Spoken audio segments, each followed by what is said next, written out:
ஆதிக்கம் ஒரு நாளைக்கு முடிவுக்கு வந்தே தீரும். நீங்க என்ன ஆட்டம் போட்டாலும் சரி, கொஞ்ச நாளைக்கு நீங்கள் வெற்றி பெற்று கொண்டே இருக்கலாம்.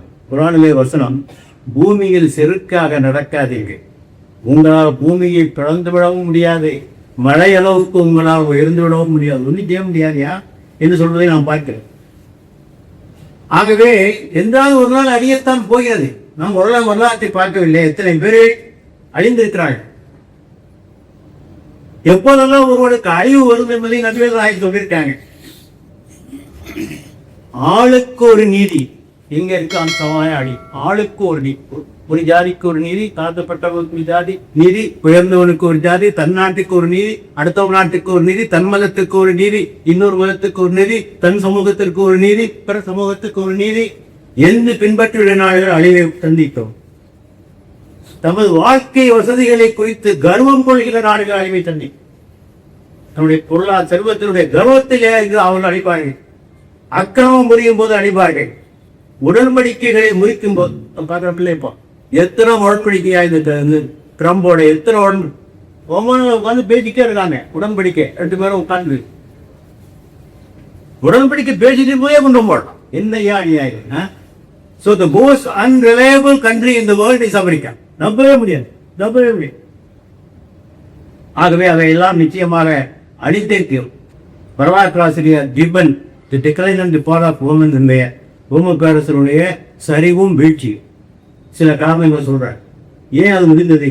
திருமண உரிமைகள் அதிகமானது, அதிக வரி வசூலித்து மக்களுக்கு இலவச ரொட்டியும் கேளிக்கைகளையும் அளித்தது, இன்ப வெறி, அதிலும் விளையாட்டு போட்டிகள் காட்டுமராண்டித்தனமாக வளர்ந்தது, மக்களின் தரம் தாழ்ந்ததை உணராது படைக்கலங்களை வாங்கி குவித்தது, சமயம் என்பது வெறும் குறியீடாக மாறி தினசரி வாழ்க்கைக்கு சம்பந்தம் இல்லாமல் இதெல்லாம் தான் ரோம பேரரசு அழிந்ததற்கான காரணம் என்று கிப்பன் குறிப்பிடுவதை நம்மால் காக்க முடியாது. ஆகவே இவர்கள் அழிவார்கள். ரோம பேரரசு அழியவில்லையா? பாரசீக பேரரசு அழியவில்லையா? மங்கோலியர்கள் அழியவில்லையா? ஹிட்லர் அழியவில்லையா? முசோலினி அழியவில்லையா? சூரியன் அஸ்தமிக்காத சாம்ராஜ்யம் எங்கே போனவை? ஆனால் எல்லாத்துக்கும் ஒரு டைம் இருக்கு. ஒரு வசனம் இருக்கு, அநீதி செய்பவர்கள் எல்லாம் நாம் உடனுக்குடன் பிடிப்பதாக இருந்தால் இந்த பூமியில் யாரும் உயிரோடு இருக்க மாட்டார். தப்பு செய்வங்க உடனே பூச்சி தன்மை கொடுத்தா யார் உயிரோடு? இறைவன் ஒவ்வொருவருக்கும் ஒரு அவகாசம் அளிக்கிறார். அந்த அவகாசம் முடித்து விடுமாயின் அவர்கள் முந்தவும் முடியாது, பிந்தவும் முடியாது. அந்த தவணை ஏனென்றால் எந்த நாகரீகங்களுடைய எழுச்சியாக இருந்தாலும் சரி, வீழ்ச்சியாக இருந்தாலும் சரி, எழுச்சியும் வேகமாக வருவதில்லை, வீழ்ச்சியும் வேகமாக வருவதில்லை. ரோம் பற்றி சொல்லுகிற போது சொல்வார்கள், Rome was not built in a டே.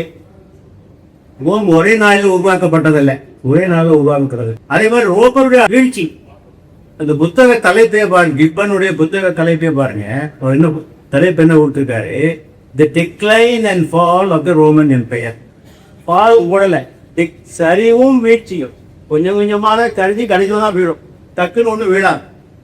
அதை அவர்கள் புரிந்து கொள்ள வேண்டும். ஆக இதுதான் படிப்பினைகளாக நான் சொல்ல விரும்புகிறேன். அநீதியான போர், அநீதியான வழிமுறைகளை கையாளுகின்ற போர், சிற்றரசுகளும் வெல்லுகின்ற போர், சொந்த நாட்டு மக்களை எதிர்க்கின்ற போர், உலக நாடுகளுடைய மோனம், ஆதிக்கம் ஒரு நாள் முடிவுக்கு வரும். இவைதான் படிப்பினைகள்.